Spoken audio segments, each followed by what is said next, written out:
patch, sometimes nothing. Living in a broken down motorhome for the whole summer with cold showers and little air conditioning, he was about worn out. And he asked if he could just get home to Florida and get back in his own bed. Certainly we agreed that we understood. I hung up the phone, he apologized, he said to give everybody in Tidewater his best. He hopes to see you again next year sometime. I hung up the phone, I asked my wife, what was that guy? I can't think, I'm getting older. I think his name was Brad. She says, Brad Clayton. I look on my smartphone, speed dial him, get him on. I didn't get him on the phone, he was up in the mountains. He was smart, it was a hot day. And I left him a message, and the next day he was gracious enough to say, I'll be there, and I'll fill in the slot for Dennis. So let's hear a nice warm welcome for Brad Clayton.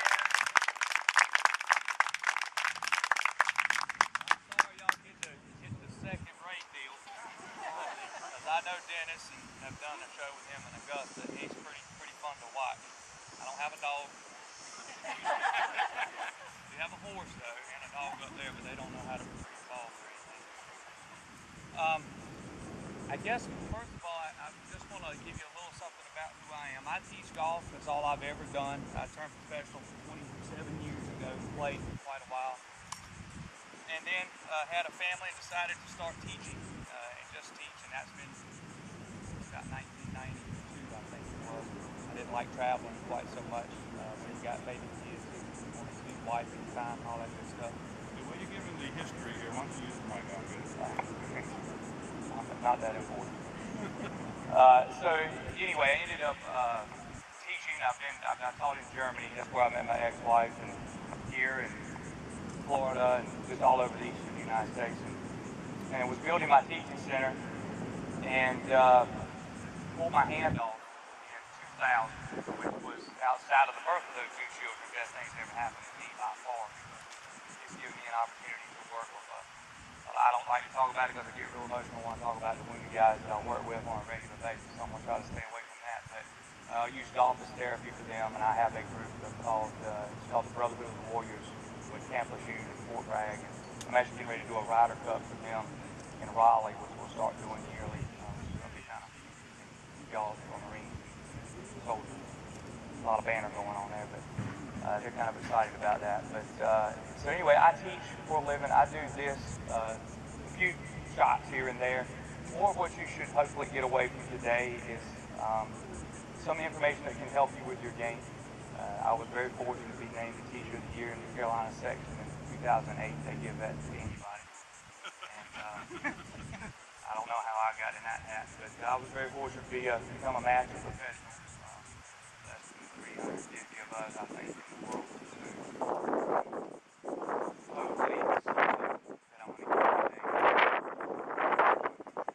But I'll hit a few shots here and there. Like I say, I do not do this for a living, trick shot wise. I will miss a few. There's a thing called preparedness I want to talk about real quick, and that is that if you're not satisfied with your golf game, you have to prepare a little differently, prepare a little harder, prepare a little smarter. If you're not satisfied with it, you have to do that. If not, you have to accept what you have. So I'm going to have to accept the shots because I don't do this on a regular basis. But was very happy to be able to come down and at least share some information with you.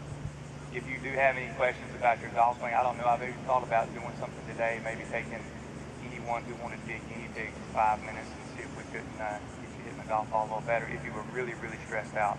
I don't like to do that because 5 minutes is not much time, but it might be fun. So, off we go.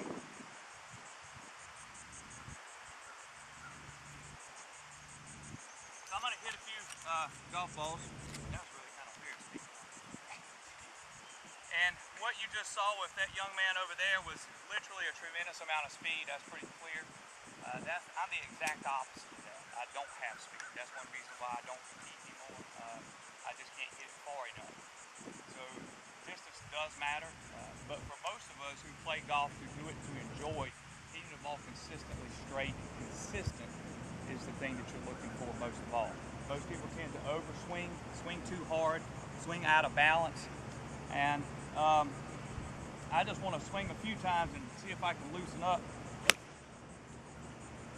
And if you can just kind of watch when you look, my son is actually 19 years old, and he's got literally one of the best swings I've ever seen in my life. He lives in Austria. So unfortunately, I don't get to see him often enough to work with that. But balance is something that people really, really overlook and don't pay enough attention to. If you're out of balance, it's very difficult to take this little thing right here and put it consistently on that little thing down there. So trying to overpower a golf ball will rarely work. I'm sure there's a point nice demo, where you have tried to hit one too hard and literally whip the ball. I have, quite a bit. And that's something that I have to teach myself more than all, because when I play against guys and try to compete again, I try to hit it like I used to distance-wise, and it just ain't in the cards. But I still think in my mind that I should, and that was 14 years ago. You'd think I'd get smart enough to understand that it just ain't gonna happen. So, understanding a little bit about balance and swinging within yourself is extremely important. So, I'll hit a few shots up here. If everybody's noticed, I rode by Gator Hole earlier today. Anybody remember Gator Hole back in the day? I'll have to do this a lot, by the way, because I sweat and it slips, and my whole arm might come off at some point. It's pretty funny to watch. It's really a trip. And it feels weirder than it looks.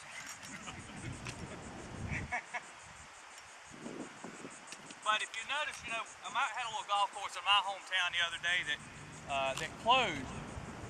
You might want to move.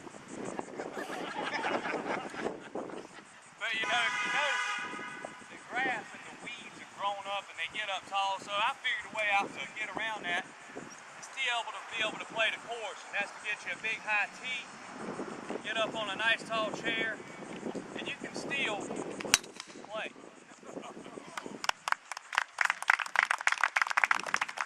don't know why I'm going to do this when I just figured it was the opposite as Murphy's kind of deal there. So let's see if we can catch one of these. By the way, you're going to notice that I've got 3 golf balls in every station. I get 3 tries. If I miss one, 3's the number. Okay. Does anybody remember last year? Anybody know who Jason Duffner is? Obviously. He had this little phenomenon, which was pretty cool, called Duffnering. And it was really a weird picture to watch him. So I kind of like to do a little Duffnering myself every now and again.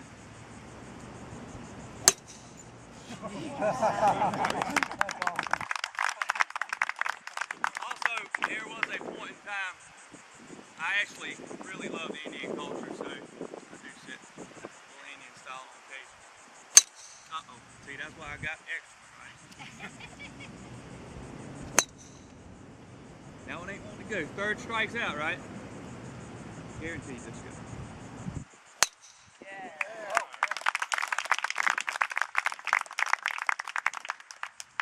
So everybody talks about feet. I mean, well, I say feet. You know, what swings? When I play golf or teach, I notice basically every day I teach the same stuff. And that is that everybody wants to hit out a ball with their shoulders, their arms, their head. They don't understand that their feet play a tremendous role in a golf swing if you have the opportunity to use your feet. Now, I do work with guys that don't have feet, and we'll talk about that in a minute. But having stability in your feet and grounded positions is very important to be able to hit consistent shots.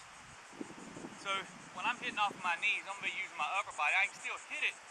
You'll notice those balls weren't going nearly as far as they would normally go if I was able to stand up and use my feet and my dynamics of motion.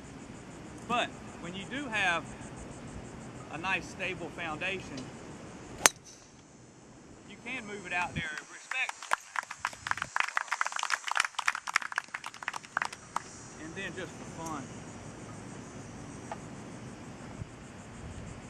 let's see if we can do a little speed race.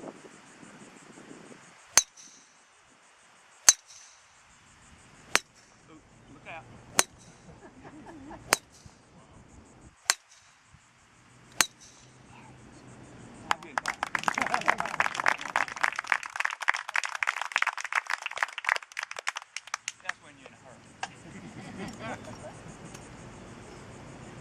Okay, when I do these things also, the one thing I don't want to do, typically they're in conjunction with golf. And the last thing you want to do as an instructor, I learned a long time ago there's a reason why they put water at tables for kids' feet.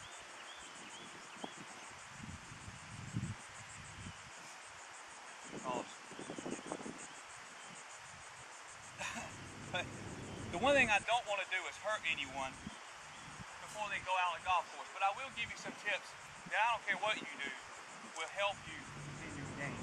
And you can take a few simple things. It's not about technique necessarily. I'll talk a little bit about what I teach, but putting is so overcomplicated in my mind that it just is silly.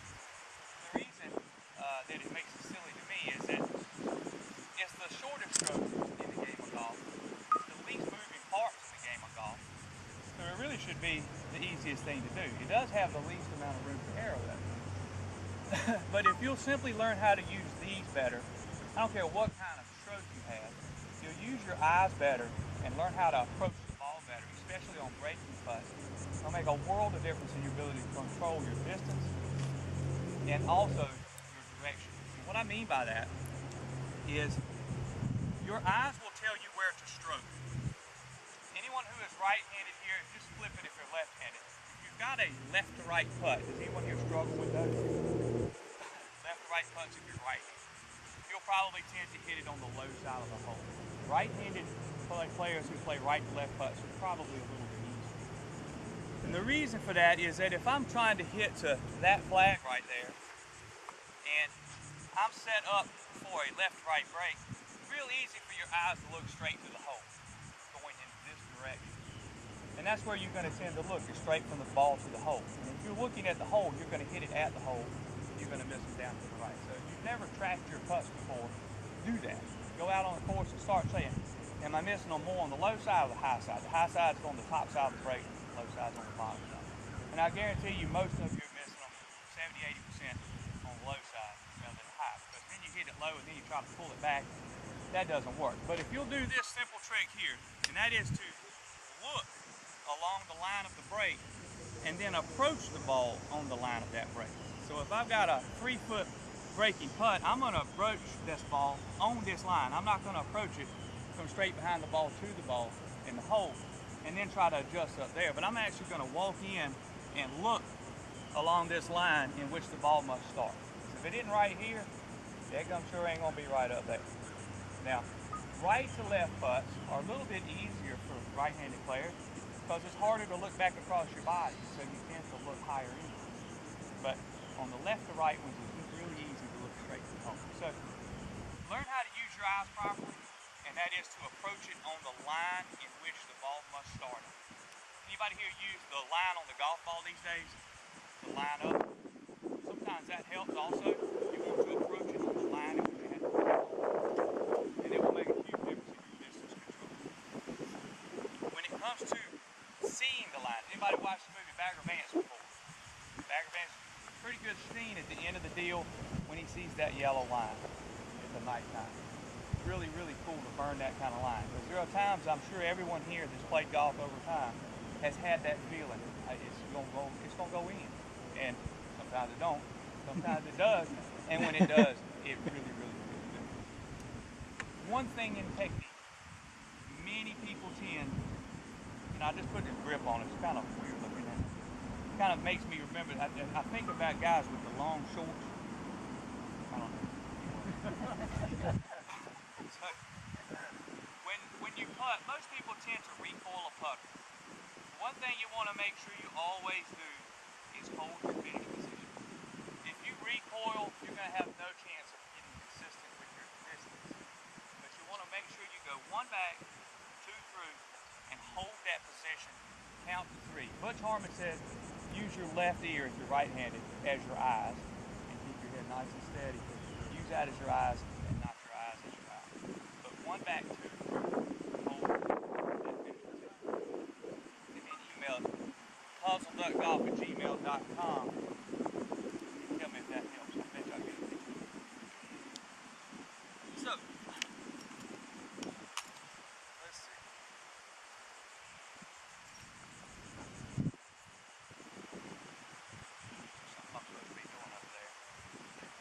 I'm going to tell you one quick. Does anybody notice what kind of clubs I'm playing with? They're 845s. Anybody know how old they are? 35. Yeah, I got those dogs. I played with those back on the Tommy Armour tour back in the middle 80s. So they're older than quite a few of y'all here. This golf club right here is old enough to really rattle your teeth if you don't hit it solidly. But they will go if you apply the club to the ball consistently in a manner that is building power and not losing power with effort. I'm going to try to hit, well, I hadn't hit this thing in a long time, but it should still go out there relatively well. Uh-oh, my hand slipped. I blame that on the thumb.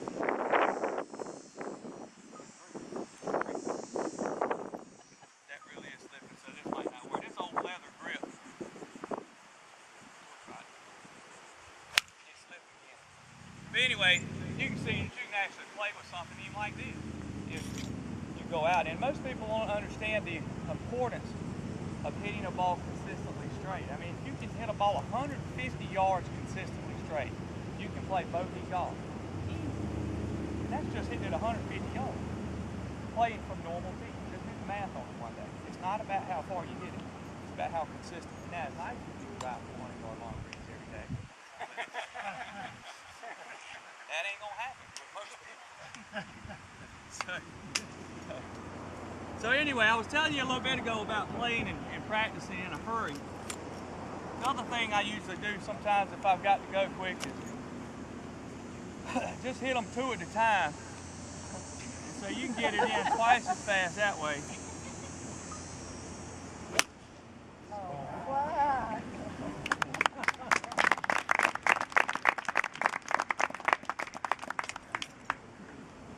So, one of my favorite movies is Caddyshack. You guys have seen that, right? Anybody not seen Caddyshack? Yeah. Well, I'm gonna be curious to see how we do it. But Caddyshack's one of my favorites. You remember the end of the scene where Dangerfield's going out with all the guys who do the big gambling match, and Chevy Chase is getting weirded out.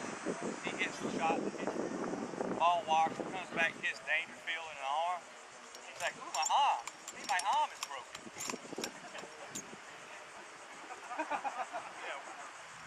That just went right over. Not everybody can do it.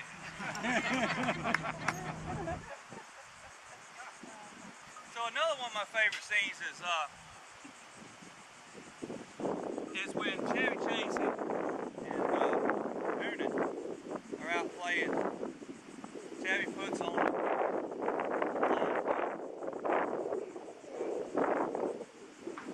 and he hits a shot up there about 4 or 5 and says, Noonan, you try it, right? Well, Noonan gets up there, and the funniest part of the whole thing to me was when he's pulling this number right here. So he's setting up, got it all ready, got it over his eyes. He's pulling this thing. And then he pulls it back down and hits it. And he said, where's it go? And he said, well, right in the lumberyard because he hacked it in the mortar. Did that one go straight? You didn't get hit, did you? So that's a good little movie though. If you haven't watched that one, it's kind of fun.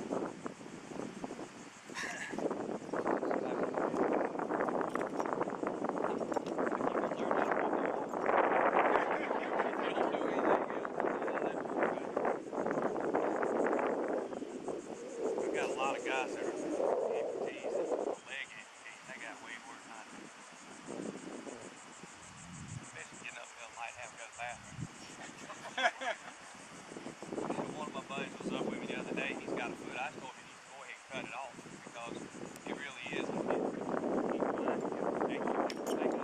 It makes him go through that. I don't know how many surgeries he's done. He's like, at least the guys they expect to go. He said, I got problems with that every morning. Just the way it is. So, anyway. Clayton here that wants to help with that shot. Anybody somebody want to help. You don't have to hit. Did you do the bowling thing the other day? Yeah, I did. Oh, cool. Well, then you probably do real good. If you will, I'm going to get you to stand back here. Once again, how many balls do I get? 3. And I'd like for you to do this for me. Okay? Let's see if we can hit a moving target. Oh, okay. And you got to be really, really good. Don't throw no gutter ball. Ready? I can do that. All right. Uh-oh. Strike 1. That was a great roll, by the way. It bounced on me. Whoa.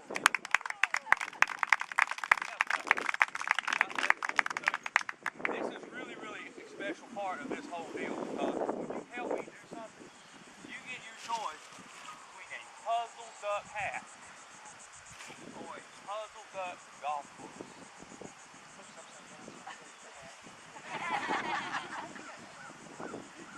Merry Christmas. Thank you.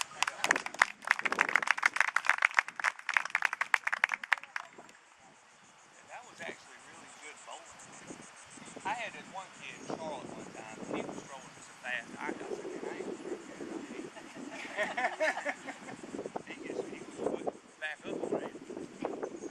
So,